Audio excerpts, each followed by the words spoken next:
자, 오늘 성경 요한복음 14장 1절부터 7절까지 말씀입니다.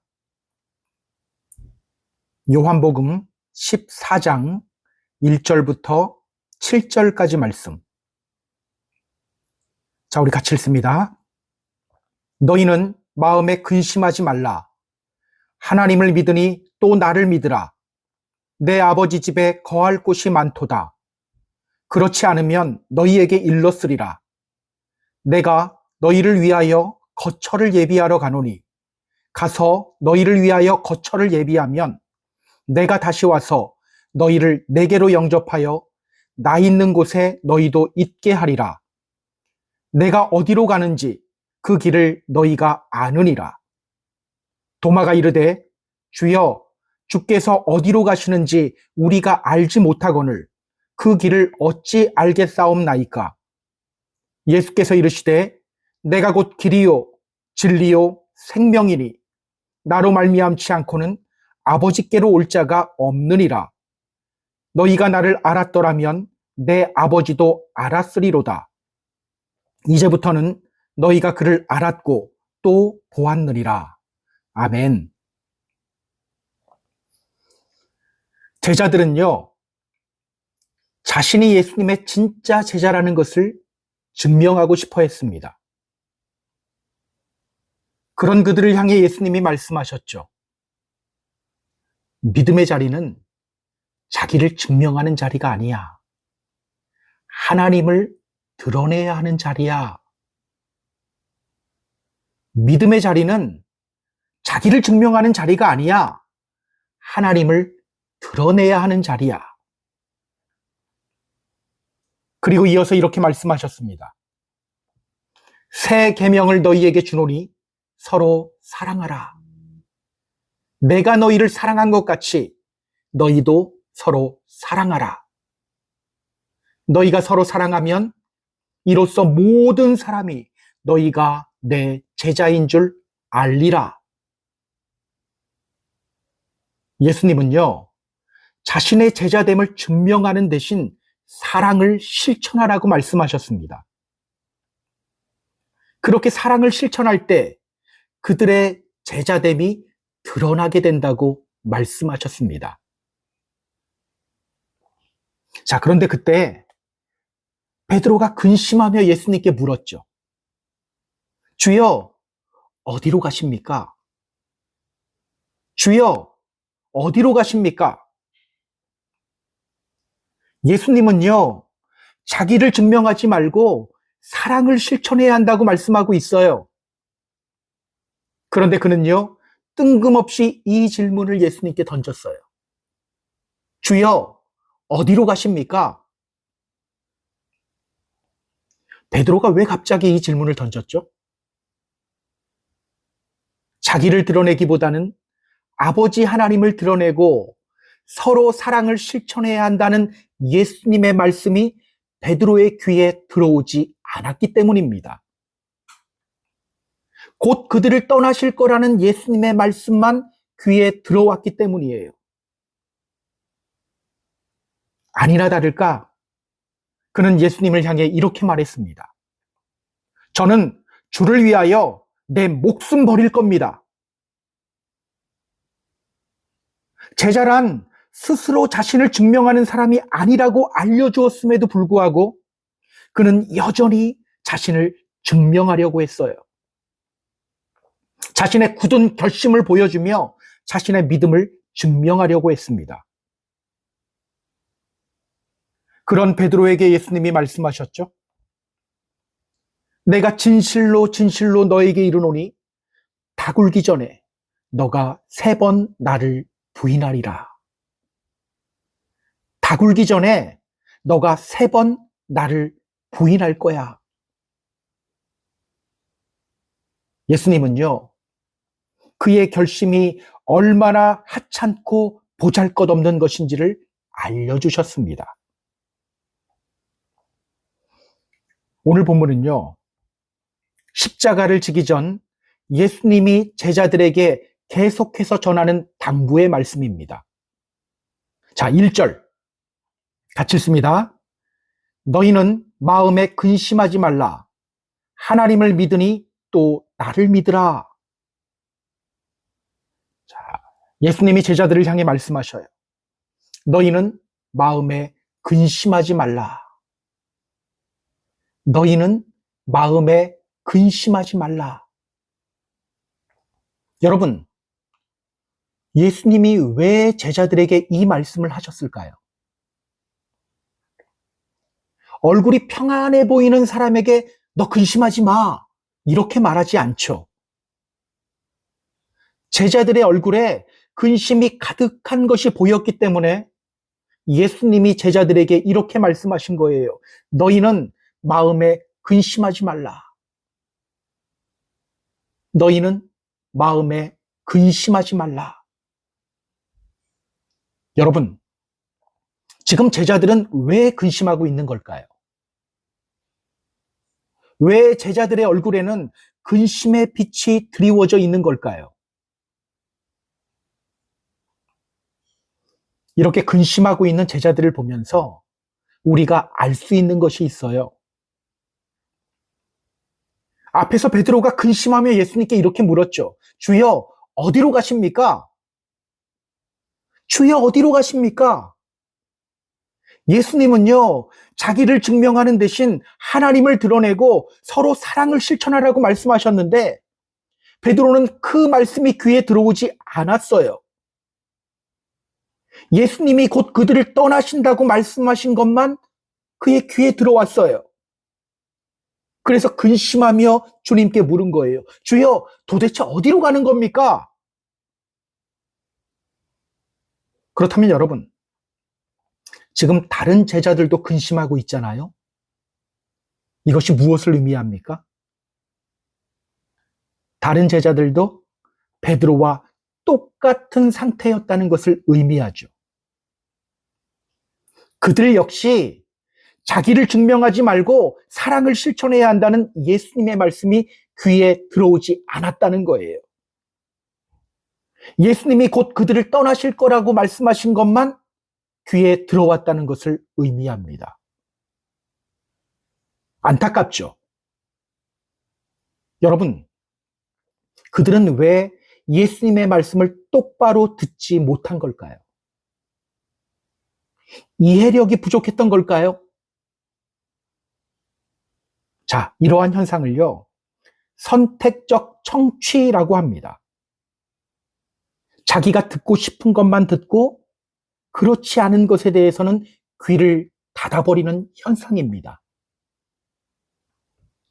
사실 이러한 현상은요, 우리에게도 자주 나타나는 현상입니다.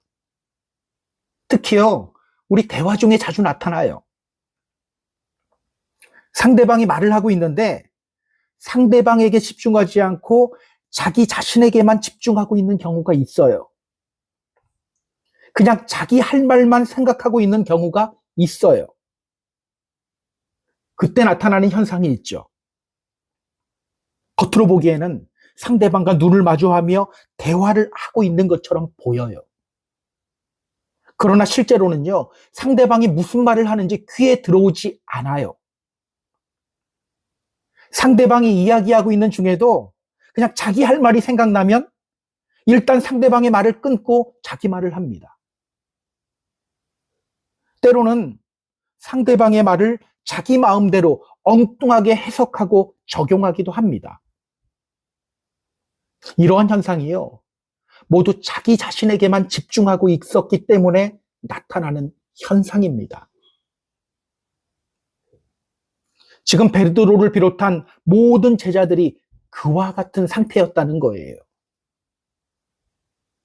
때문에 그들은요, 자신을 드러내지 말고 하나님을 드러내고 사랑을 실천하라는 예수님의 말씀이 그들의 귀에 들어오지 않은 거예요. 단지 곧 그들을 떠나실 거라는 예수님의 말씀만 귀에 들어왔던 겁니다. 그렇다면 여러분, 지금 그들 안에는 무엇이 가득 차 있었을까요? 지금 그들 안에는 어떤 생각으로 가득 차 있었을까요? 성경을 보면요, 당시 그들 안에 무엇이 가득 차 있었는지를 어렵지 않게 발견할 수가 있어요. 마가복음 10장에 나옵니다.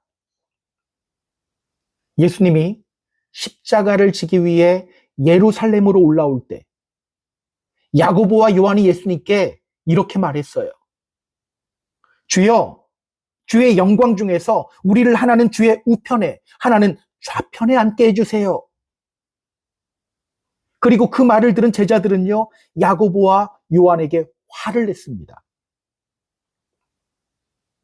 그들은요, 예수님이 십자가를 지러 오시는 중에도 자리 싸움했어요. 이 자리 싸움이 마지막 최후의 만찬 자리에서도 그대로 이어졌죠. 누가복음 22장 24절 이렇게 말합니다. 또 그들 사이에 그중 누가 크냐 하는 다툼이 난지라. 또 그들 사이에 그중 누가 크냐 하는 다툼이 난지라. 그래서 예수님이 겉옷을 벗고 수건을 두르시고 제자들의 발을 씻어주신 거예요. 지금 제자들의 머릿속에는요, 과연 누가 예수님 오른쪽에 앉을까? 누가 예수님 왼쪽에 앉을까? 우리 중에 누가 더 클까? 이 생각으로만 가득 차 있습니다. 때문에 그들은요, 서로 섬기고 사랑하라는 예수님의 말씀이 귀에 들어오지 않았던 거예요. 곧 그들을 떠나실 거라는 예수님의 말씀만 귀에 들어왔던 거예요. 예수님 떠나면 어떡하지? 그럼 나는 닭 쫓던 게 지붕 쳐다보는 격 되는 거 아닌가? 이 생각으로만 가득 차 있었던 겁니다. 때문에 그들은요, 서로 섬기고 사랑하라는 예수님의 말씀이 귀에 들어오지 않았던 거예요. 그 결과 이렇게 근심하고 있는 겁니다. 여기에 나오는 근심하다라는 단어는요, 타라소라는 헬라어 단어입니다. 타라소, 이 단어는요, 이런 뜻이에요. stir the water. 물을 휘젓다. 물을 휘저으면 파도가 일고 소용돌이가 치죠. 바로 그런 근심을 의미합니다. 그러니까 지금 제자들의 마음속에는요, 큰 소용돌이가 일고 있어요. 그들의 관심은 온통 높은 자리 하나 차지하는 것인데 예수님이 자꾸 자신들을 떠난다고 하니까 마음이 요동치고 있는 거예요. 우리에게도 이런 근심의 파도가 올 때가 있죠. 두려워 말라, 놀라지 말라, 내가 너와 함께하리라, 나의 오른손으로 너를 붙들리라, 이렇게 외치시는 하나님의 말씀이 귀에 들어오지 않고 여러 가지 근심과 걱정이 우리를 짓누를 때가 있어요.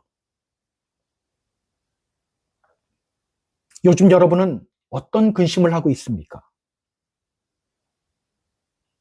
여러분, 근심이라고 다 나쁜 게 아니에요. 우리 성경 한 군데 찾아볼까요? 고린도후서 7장 10절입니다. 고린도후서 7장 10절, 신약 293페이지입니다. 자, 고린도후서 7장 10절 같이 읽습니다. 하나님의 뜻대로 하는 근심은 후회할 것이 없는 구원에 이르게 하는 회개를 이루는 것이요, 세상 근심은 사망을 이루는 것이니라.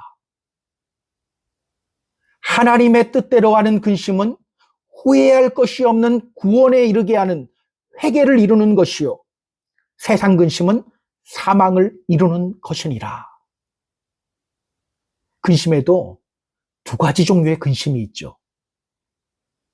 하나님 뜻대로 하는 근심이 있고요, 세상 근심이 있어요.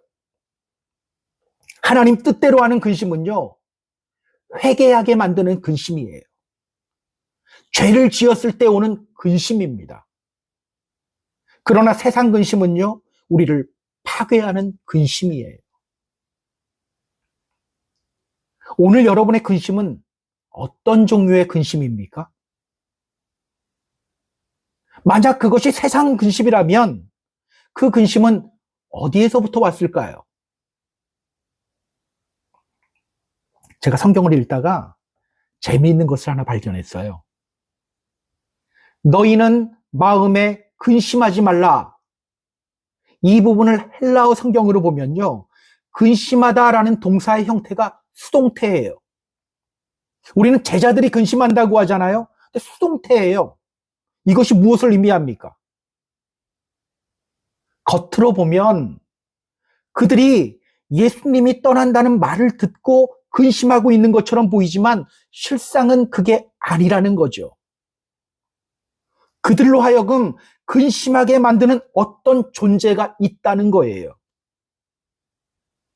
그게 누구일까요? 지금 누가 제자들로 하여금 근심하게 만들고 있는 걸까요? 자, 분명한 것은요, 하나님은 아니에요. 왜냐? 성경은 우리 믿음의 성도들을 향해 이렇게 말합니다. 아무것도 염려하지 말고 다만 모든 일에 기도와 간구로 너희 구할 것을 감사함으로 하나님께 아뢰라. 그리하면 모든 지각에 뛰어난 하나님의 평강이 그리스도 예수 안에서 너희 마음과 너희 생각을 지키시리라.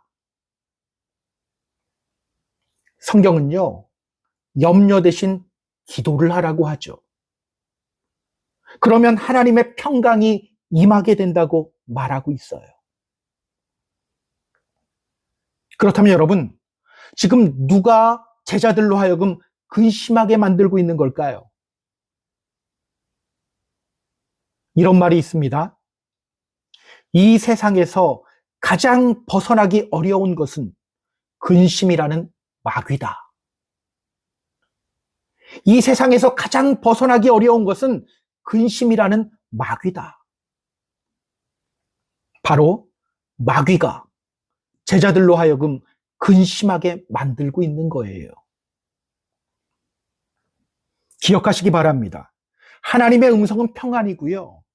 마귀의 음성은 근심입니다. 지금 제자들 안에 있는 이 불안과 근심은요, 마귀가 조장하고 있는 거예요. 그래서 오늘 예수님은 이어서 이렇게 말씀하시는 거예요. 하나님을 믿으니 또 나를 믿으라. 하나님을 믿으니 또 나를 믿으라. 마귀에게 휘둘리지 말고 하나님 믿으라는 거예요. 예수 그리스도를 믿으라는 거예요. 지금 제자들이 근심하고 있는 근본 이유는 그들 안에 있는 불신앙 때문이라고 예수님이 말씀하시는 거예요. 저는 우리가 근심 대신 하나님이 주시는 평안을 누리는 믿음의 성도님들이 되었으면 좋겠어요. 근심 대신 하나님이 주시는 평안을 누리는 믿음의 성도님들이 되었으면 좋겠어요. 자, 어떻게 할 때 우리는 근심 대신 하나님이 주시는 평안을 누리게 될까요? 우리도 평안 누리고 싶어요. 그런데 잘 안 돼요. 왜? 사실 우리가 살고 있는 이 세상이 근심, 걱정 없이 살아갈 수가 없는 세상입니다. 지금의 상황을 보세요. 이 전쟁의 여파로 무슨 일이 일어날지 몰라요. 물가는 빠르게 치솟고 있어요. 지금 가스값이 엄청 올랐죠. 경제적인 불안감 엄청납니다. 여러분, 이런 세상에서 우리가 어떻게 하나님이 주시는 평안을 누릴 수 있습니까? 어떻게 누릴 수 있을까요? 자, 오늘 예수님이 그 비결을 알려줍니다. 자, 2절, 3절 같이 읽습니다. 내 아버지 집에 거할 곳이 많도다. 그렇지 않으면 너희에게 일렀으리라. 내가 너희를 위하여 거처를 예비하러 가노니 가서 너희를 위하여 거처를 예비하면 내가 다시 와서 너희를 내게로 영접하여 나 있는 곳에 너희도 있게 하리라.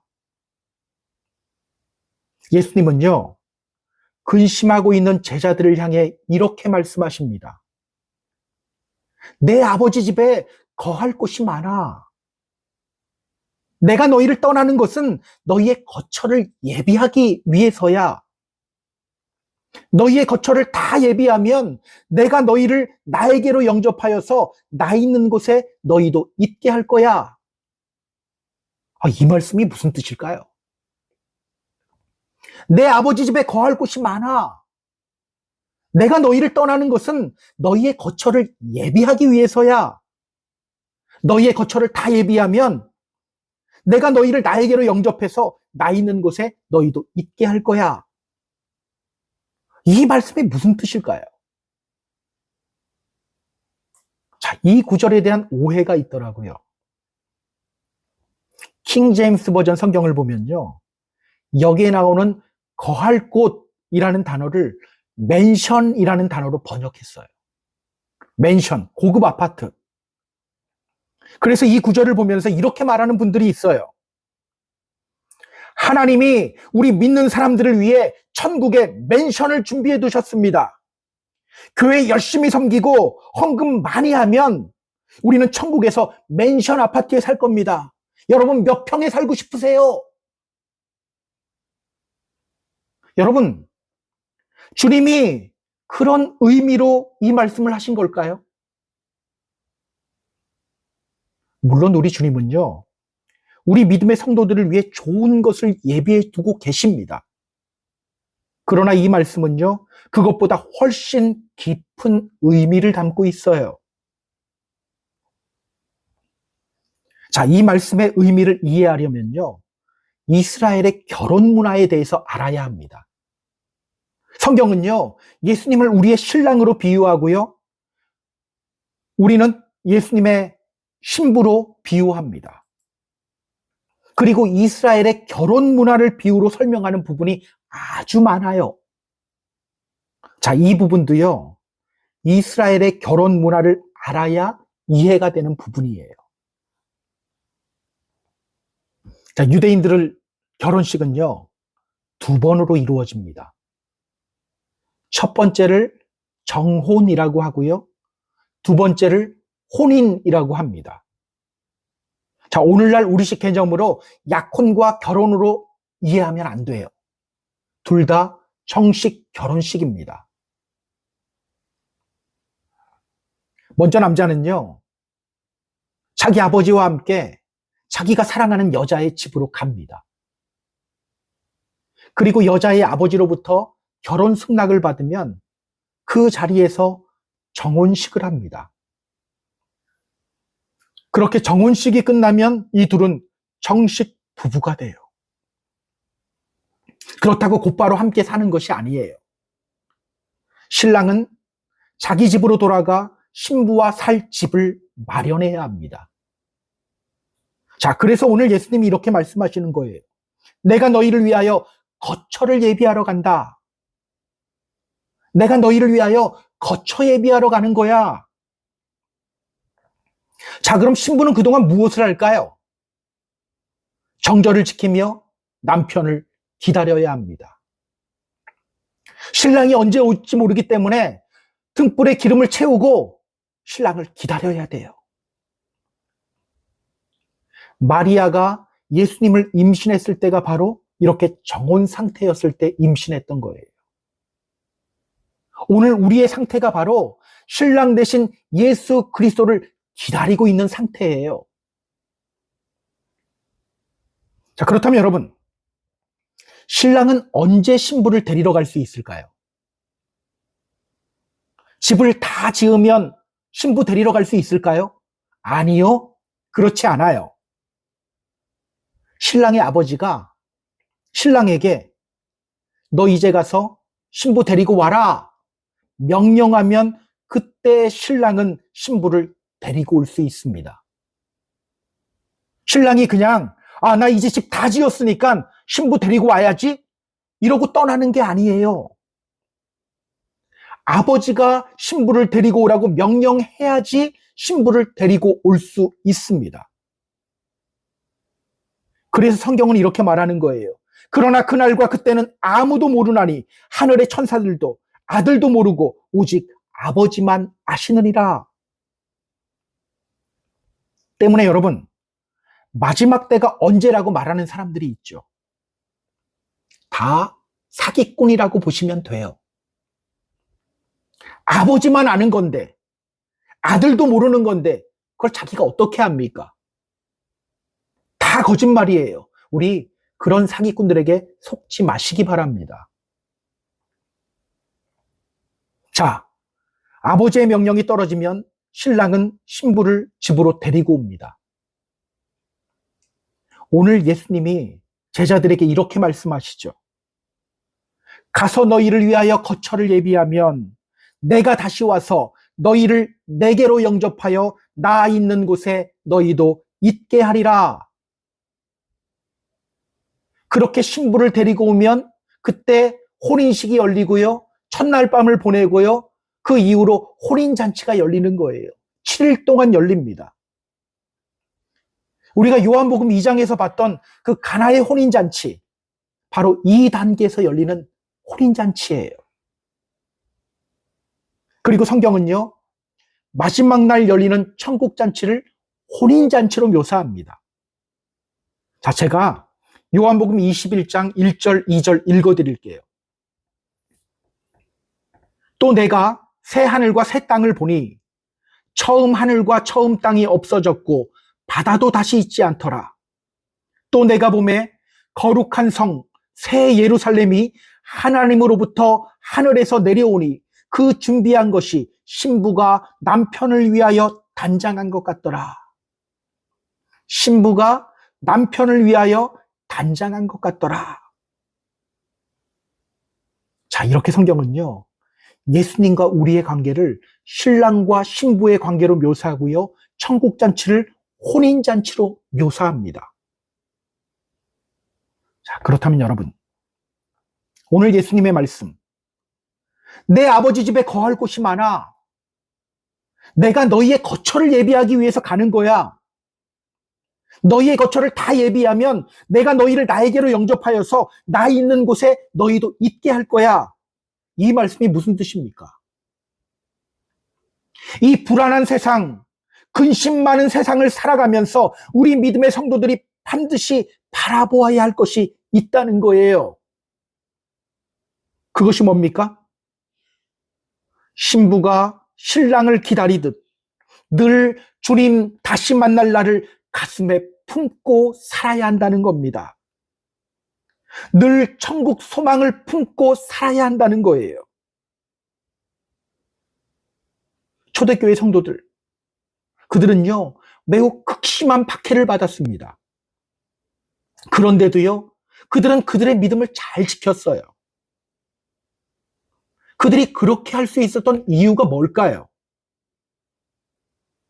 그들은요, 서로 만나고 헤어질 때마다 이 인사를 했습니다. 마라나타, 마라나타, 주 예수여 오시옵소서. 주 예수여 오시옵소서. 그들은요, 예수님의 재림을 간절히 사모했습니다. 때문에 그들은요, 그 극심한 박해 속에서도 믿음을 지킬 수 있었던 거예요. 우리도 마찬가지입니다. 우리 믿음의 성도들은요, 늘 천국 소망을 품고 살아가야 합니다. 늘 주님의 재림을 기다리며 천국 소망을 가지고 이 땅에서 나그네 된 삶을 살아가야 합니다. 그때 우리는요, 주님이 주시는 평안을 누리게 되는 거예요. 그래서 여러분, 요한계시록 가지고 겁주는 사람들 꽤 있죠. 대부분 이단이라고 보시면 돼요. 사실 요한계시록은요, 우리에게 천국 소망을 품게 하는 책이에요.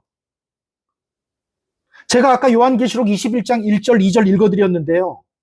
요한계시록 21장 3절, 4절 읽어드릴게요. 잘 들어보세요. 내가 들으니 보좌에서 큰 음성이 나서 이르되 보라, 하나님의 장막이 사람들과 함께 있음에 하나님이 그들과 함께 계시리니 그들은 하나님의 백성이 되고 하나님은 친히 그들과 함께 계셔서 모든 눈물을 그 눈에서 닦아주시니 다시는 사망이 없고 애통하는 것이나 곡하는 것이나 아픈 것이 다시 있지 아니하리니 처음 것들이 다 지나갔음이로라. 자, 주님이 다시 오시고 우리가 주님의 신부로 혼인잔치가 열리게 되는 날, 어떤 일이 벌어져요? 주님이 우리와 함께 하셔요. 그리고 이 땅에서 우리가 흘렸던 모든 눈물들 주님이 다 닦아주셔요. 애통하고 곡하고 아픈 것이 없어져 버려요. 주님과 함께 영생하는 삶을 살아가게 됩니다. 오늘 우리가 늘 기억해야 하는 말씀이에요. 오늘 여러분은 무엇을 소망하고 있습니까? 오늘 여러분의 소망은 무엇입니까? 성경은 말합니다. 우리가 주목하는 것은 보이는 것이 아니요 보이지 않는 것이니 보이는 것은 잠깐이요 보이지 않는 것은 영원함이라. 고린도후서 4장 18절 말씀이에요. 우리가 주목하는 것은 보이는 것이 아니요 보이지 않는 것이니 보이는 것은 잠깐이요 보이지 않는 것은 영원하다. 저는요, 오늘 우리가 보이는 것만 주목하기보다는 영원한 것을 바라보고 영생을 사모하는 믿음의 성도님들이 되었으면 좋겠어요. 그렇게 늘 주님이 주시는 평안을 누리는 삶을 살아가는 저와 여러분이 되었으면 좋겠습니다. 자, 천국 소망을 갖기 위해서 우리가 반드시 알아야 할 것이 있어요. 그것이 뭘까요? 4절 같이 읽습니다. 내가 어디로 가는지 그 길을 너희가 아느니라. 예수님이 제자들에게 말씀하십니다. 내가 어디로 가는지 그 길을 너희가 이미 알고 있어. 내가 어디로 가는지 그 길을 너희가 이미 알고 있어. 자, 여기서 말하는 길은요, 장소가 아닙니다. 방법이에요. 예수님은요, 제자들이 이미 아버지 하나님께로 가는 방법을 알고 있다고 말씀하셔요. 예수님이 왜 이렇게 말씀하셨을까요? 자, 요한복음 12장 44절, 45절 확인해 보세요. 앞에서 예수님이 이렇게 말씀하셨습니다. 나를 믿는 자는 나를 믿는 것이 아니다. 나를 보내신 분을 믿는 것이다. 나를 보는 자는 나를 보내신 분을 보는 것이다. 앞에서 예수님이 이미 알려주셨죠. 예수님 믿는 것이 아버지께로 가는 거라고 알려주셨어요. 그래서 예수님이 이렇게 말씀하신 거예요. 그렇다면 여러분, 이 말씀을 들었을 때 제자들이 실천해야 할 것이 뭡니까? 예수님을 믿어야 합니다. 예수님 믿어야 돼요. 제자들은요, 이미 예수님 믿는 것이 아버지 하나님께로 가는 길이라는 것을 예수님으로부터 똑똑히 들었어요. 자, 그런데 도마가 하는 말 보세요. 5절 같이 읽습니다. 도마가 이르되 주여 주께서 어디로 가시는지 우리가 알지 못하거늘 그 길을 어찌 알겠사옵나이까. 이 말이 도마가 혼자 하는 말이 아니에요. 제자들을 대표해서 하는 말입니다. 주님이 어디로 가시는지 우리가 알지 못하는데 우리가 그 길을 어떻게 합니까? 예수님은요, 자신이 아버지께로 갈 것이고 그들이 아버지께로 오는 길은 예수님을 믿는 것이라고 제자들에게 분명하게 말씀해 주셨어요. 제자들은요, 그 말씀을 똑똑히 들었어요. 그런데 그들은 모른다고 합니다. 예수님이 어디로 가시는지도 알지 못하고 아버지 하나님께 가는 방법도 알지 못한다고 말해요. 여러분, 제자들이 왜 이렇게 반응하는 걸까요? 왜 그들은 들었는데도 모른다고 말하는 걸까요? 자, 저희 집에 고양이 2마리가 있어요. 고양이를 키우다 보니까 고양이의 특성이 보이더라고요. 제가 아무리 고양이 이름을 부르며 이리 와 이리 와 해도 고양이는요, 자기가 싫으면 오지 않아요. 딴 데 보고 있어요.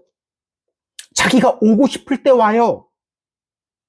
저는요, 고양이가 제 말을 알아듣지 못해서 그렇게 행동하는 거라고 생각했어요. 자, 그런데 이번에 저희 가정이 애틀랜타를 다녀왔잖아요. 고양이들이 어떻게 지내는지, 잘 지내는지 확인하려고 홈캠을 켰습니다. 근데 딱 켰을 때 고양이 두 마리가 서로를 노려보며 싸움을 막 시작하려고 하고 있는 거예요. 서로 달려드는 순간 제가 홈캠을 통해 소리쳤습니다. 싸우면 안 돼! 싸우지 마! 그런데요, 제 목소리를 듣고 두 마리 고양이가 다 싸움을 멈추는 거예요. 제 말을 알아들었더라고요. 그런데 지금까지 제가 고양이 이름 부르며 이리 와 하는데도 다른 데 보면서 못 들은 척하고 있었던 거예요. 배신감이 느껴지더라고요. 우리도 하나님 앞에서 이렇게 행동할 때가 있죠. 하나님의 뜻이 무엇인지 알면서도 못 들은 척하는 경우가 있어요. 이해하지 못한 척할 때가 있어요. 우리가 언제 그렇게 행동하죠? 듣기 싫을 때, 순종하기 싫을 때. 지금 제자들은요, 여전히 예수님의 영광 중에 있을 때 한 자리씩 차지하고 싶은 그 욕심을 버리기가 싫은 거예요. 그래서 그들은요, 예수님이 어디로 가는지도 모르겠고 어떻게 가는지도 모른다고 말하고 있는 거예요. 자, 그들을 향해 예수님이 뭐라고 말씀하시는지 볼까요? 6절 같이 읽습니다. 예수께서 이르시되 내가 곧 길이요 진리요 생명이니 나로 말미암지 않고는 아버지께로 올 자가 없느니라. 예수님의 말씀을 듣고도 그 말씀을 외면하고 있는 제자들을 향해서 예수님이 이렇게 말씀하십니다. 내가 곧 길이다. 내가 곧 진리다. 내가 곧 생명이다.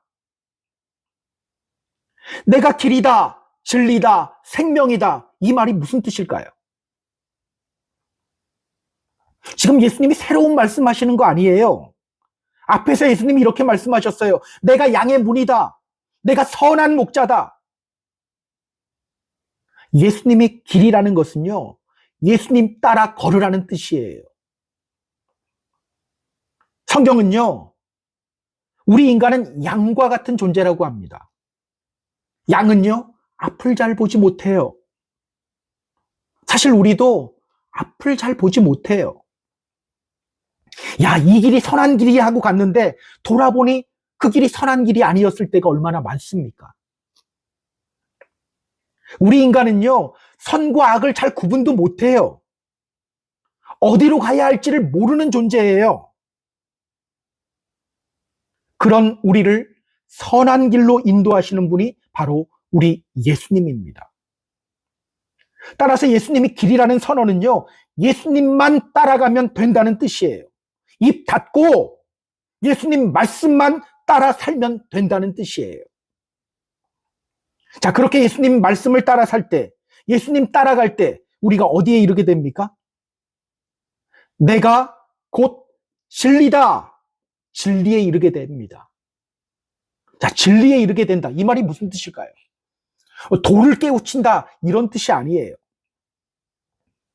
요한복음 17장 17절을 보면요, 예수님이 제자들을 향해 이렇게 기도하십니다. 그들을 진리로 거룩하게 하옵소서. 아버지의 말씀은 진리입니다. 그들을 진리로 거룩하게 하옵소서. 아버지의 말씀은 진리입니다. 진리에 이르게 된다는 말은요, 우리가 주님의 말씀을 따라서 살아갈 때 우리는 세상과 구별된 사람이 된다는 거예요. 거룩이 뭡니까? 구별되다라는 뜻이죠. 그때 우리가 무엇을 얻게 됩니까? 내가 곧 생명이다. 생명을 얻게 됩니다. 영생을 얻게 됩니다. 이것이 바로 오늘 예수님의 말씀. 내가 곧 길이다, 진리다, 생명이다라는 말씀의 의미입니다. 여러분, 예수님은 왜 제자들에게 당신이 누구인지를 다시 알려주시는 걸까요? 왜 다시 알려주시는 걸까요? 지금까지 예수님은요, 자신이 누구인지를 계속해서 제자들에게 말씀해 주셨어요. 나는 생명의 떡이다. 나는 세상의 빛이다. 나는 양의 문이다. 나는 선한 목자다. 나는 부활이요 생명이다. 그리고 오늘 예수님은 그 말씀을 다시 반복하시는 거예요. 나는 길이요 진리요 생명이다. 예수님이 왜 제자들에게 이 말씀을 반복하시는 걸까요? 지금 제자들이 말씀을 듣고도 외면하는 이유가 무엇 때문이라는 거예요? 그들이 예수님이 어떤 분인지 잘 모르기 때문이라는 거예요. 예수님이 어떤 분인지 그들이 잘 모르기 때문에. 제자들은요, 예수님과 일거수일투족을 함께하며 살아왔지만 예수님이 누군지 잘 몰랐어요. 입을 열어서 주는 그리스도시요 살아계신 하나님의 아들입니다 고백을 하기도 했지만 그들은 예수님이 누군지 잘 몰랐어요. 단지 자신들을 높은 자리에 올려줄 뿐으로만 알고 있었던 거예요.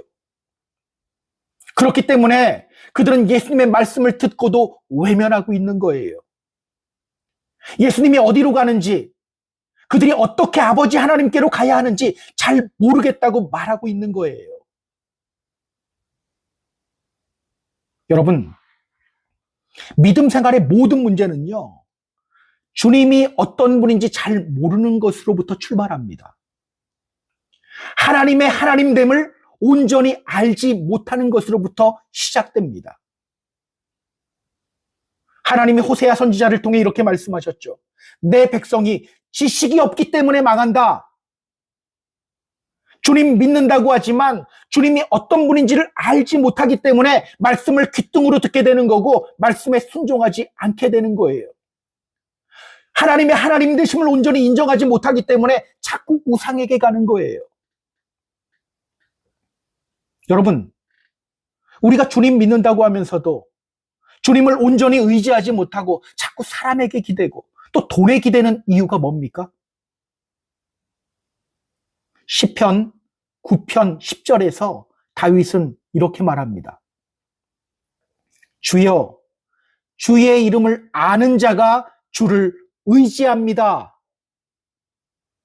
주의 이름을 아는 자가 주를 의지합니다. 주님을 아는 자가 주님을 의지하죠. 우리가 주님을 온전히 의지하지 못하는 이유는요, 주님이 어떤 분인지 정확히 알지 못하기 때문입니다. 우리의 걱정과 근심도 마찬가지예요. 주님이 어떤 분인지를 제대로 알지 못하는 것으로부터 다 출발하는 거예요. 저는요, 오늘 우리가 예수님이 어떤 분인지를 아는 믿음의 성도님들이 되었으면 좋겠어요. 자, 7절 같이 읽습니다. 너희가 나를 알았더라면 내 아버지도 알았으리로다. 이제부터는 너희가 그를 알았고 또 보았느니라. 이제부터는 너희가 그를 알았고 또 보았느니라. 너희가 정말 나를 제대로 알았다면 하늘에 계신 아버지도 알았을 거야. 그러나 너희들은 아직 나도 모르고 내 아버지도 모르고 있어. 그런데 걱정하지 마. 이제부터는 너희가 그를 알았고 또 보았어. 너희가 그를 알았고 또 보았느니라. 이 말이요, 현재 완료형으로 쓰여져 있어요. 지금까지 그들이 보았던 예수님, 지금도 보고 있는 예수님이 바로 아버지 하나님임을 제자들에게 알려주고 보여주고 있는 거예요.